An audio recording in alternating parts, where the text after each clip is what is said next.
Wait a minute, I hear something. Dr. Movie! Dr. Movie! Movie reviews! Dr. Movie! Dr. Movie! Yeah!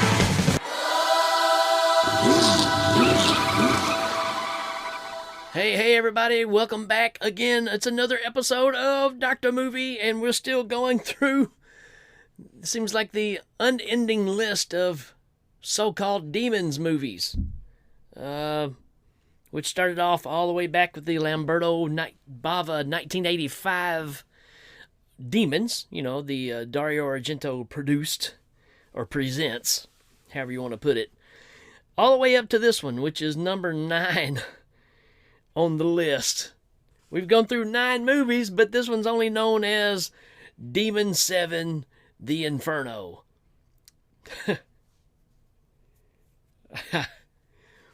Don't know why. No idea why. It's amazing. The last movie, which was The Black Cat, was considered Demons 6, which, even though it's called The Black Cat, and even advertised as Edgar Allan Poe's Black Cat, has nothing to do with Edgar Allan Poe's Black Cat, which you heard on the last episode. And this movie, Dark Tower, called Demons 7, The Inferno. Why is it The Inferno? There is no reasoning for why this is called The Inferno. Just saying. But what's funny about this one is more like Edgar Allan Poe's Black Cat than the movie that's called The Black Cat. So this will be interesting. 1987. It's a horror mystery thriller. And we've got a bit to talk about right here. We will get right on into the synopsis here. It says, Carolyn Page is a well-known architect busy working on the most ambitious skyscraper of her career. Things are running smoothly until a window washer mysteriously falls to his death in front of the building, and other accidents follow. And soon the tower is enveloped in rumors of ghosts. That's as far as it goes. Ghosts and evil spirits. So yeah, pretty good explanation. That's pretty much this movie in a nutshell, really. As far as a cast, we've got Jenny Agutter again, who has popped up a couple of times in these conversations, which I'm a big fan of. I mean, I love her in Logan's Run. I loved her in a movie called Equus that maybe I need to cover sometime. Super disturbing movie. The obvious American Werewolf in London. I mean, so she's just one of those figures that we grew up with. We got Michael Moriarty in this. Moriarty.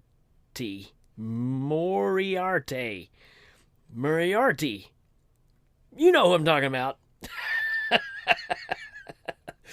If you don't, I mean, he's in a bunch of stuff. Lots of movies. The Stuff. As a matter of fact, a bunch of stuff. He's in The Stuff. He's in Q, The Winged Serpent, which is a Larry Cohen flick. Again, Return to Salem's Lot, Pale Rider. It's Alive 3, staying with the Larry Cohen stuff. For the most part, you got Kevin McCarthy in this. You can never go wrong with Kevin McCarthy, right? For the most part, that's pretty much your big hits. Doug Jones does play a corpse in this. just to let you know that we do have some heavy hitters here. But yeah, let's get into this one. As it said, Carolyn in the movie, Jenny Agutter, is playing a character named Carolyn, architect, this very cool skyscraper. She's got a group of investors that have come in. She's showing them around. She goes upstairs to change clothes because she's got another meeting. And there's a window washer outside way up high where her office is, and he's kind of peeking in, seeing her changing her clothes. She shuts the blinds, and here's a ruckus out there, and something is flailing this guy around, trying to knock him out of the little window washing cart that's suspended from the roof.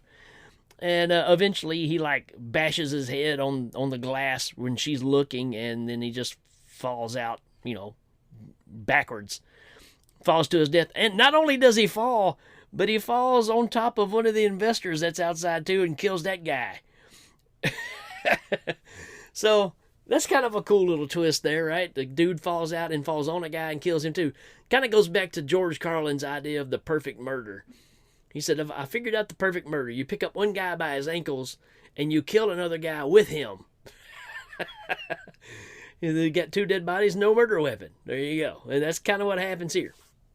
Well, cops get involved, start checking it out. They know that something odd is happening here.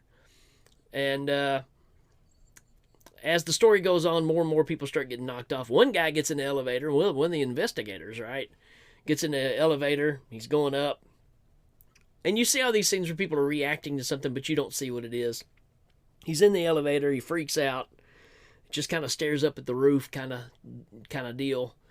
And then he decides that he's going to try to shoot and kill Jenny Aguter's character, Carolyn. And she's coming out of an elevator, and he's just blasting, shooting people left and right coming out of there. And, they're trying to figure out what made this guy do this, right? And as the story goes on, you get more and more of a story. Well, our main character, Dennis, which is Michael Moriarty, he constantly keeps seeing this figure, right? He sees this person standing there, and in like a suit, but he has no eyes. And I kind of have to go back to this part, because this is kind of weird. Because he meets Jenny when this accident first happens, when the window washer guy falls out. And he goes home, and obviously he's in bed with his, I don't know, I don't think it's his wife. I think it's a woman that he works with, but they're, kind of friends with benefits or whatever. And he's fantasizing about being with Carolyn. And in this fantasy, he either she's, I don't know what's going on here, but he sees a picture of a guy on her desk or whatever. And later on, when this second thing happens, he goes up to talk to her and just question her. That same picture's on her desk, and it's the same person that was in the picture, which is her husband, who looks a lot like this character that he's seeing that's floating around with no eyes. It just disappears all the time. We get a series of, security guards that kind of get knocked off. It's kind of your typical setup for a haunted building kind of story. And like I said, if you remember earlier, I said it's a lot like the Black Cat, because it does have those things of somebody that was wrongfully murdered and it was covered up. Well, as this goes along, that's what you find out. You feel sympathy for Carolyn, because it seems like this entity is coming after her, and you're not exactly sure why. So our investigator goes and gets this professor who's all about communicating the dead, right? A paranormal, activist. Max Gold is his name. And he goes into this place, and he's been very unsuccessful at communicating with the dead. And he goes into this place, and it's pretty obvious. It doesn't want him in there. And he's like, look, this could be good for both of us. I could get some notoriety, and, you can kind of figure out what you need to do and tell me what you need, and then you can rest in peace. And the ghost doesn't like that idea. So in order to solve all of this, he reaches out to Kevin McCarthy, who's this character named Sergi. This is the other thing too. I don't think this is an Italian flick. Everything else has been. And let me look at that real quick. Yeah, it was shot in Barcelona. So Spain, right? This is not an Italian flick. Pretty interesting. Which explains why they were speaking Spanish in part of it. So you get Kevin McCarthy and this paranormal guy, and Dennis, which is the investigator that's our main character. They go in here and they're somewhat battling the evil. And you keep getting these premonitions of stuff that's gonna happen. You know, you get this thing where it shows Carolyn's character running through this hallway and something's chasing her, but you don't see what it is. And it's it gets pretty interesting to where our three guys are in the building trying to, I guess, contact the dead. The dead ain't liking it. Ends up killing off Kevin McCarthy, but not before we find out what's really going on. And what has happened is Carolyn's character killed her husband because he was holding up progress of this great project. So he is dead and buried inside this building somewhere. Well, we find out where. And it's just like the Black Cat, right? And they bust open the wall and there's his corpse. Except the corpse kind of jumps up and says, howdy, and starts chasing her, right? And we get that premonition shot like I talked about earlier.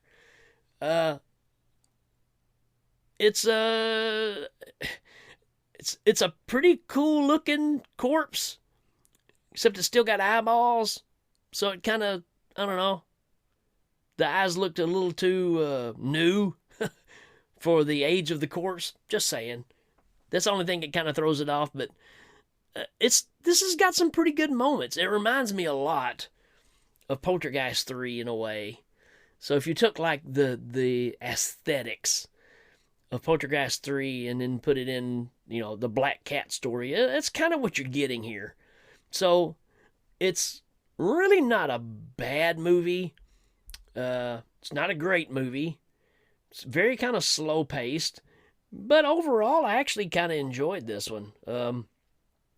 It's just a solid flick that feels a lot like Stir of Echoes, The Changeling. It kind of fits right into those, right? Why it's in the Demons catalog? No idea, right? It doesn't make any sense. Also, the fact of all the other movies have been Italian that's in this Demons catalog, why is this one in there? Who decided to make this Demon 7? It's just amazing, folks. But anyways, I'm gonna give this movie a 3 out of 5.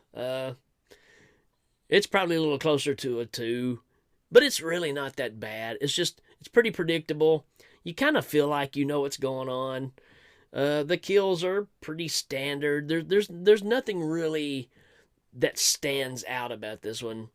You kind of feel like you know what's going on pretty early on. And, you know, good cast. Just kind of a bland kind of movie. But at the same time, I didn't mind watching it. I don't know that I'll watch it again.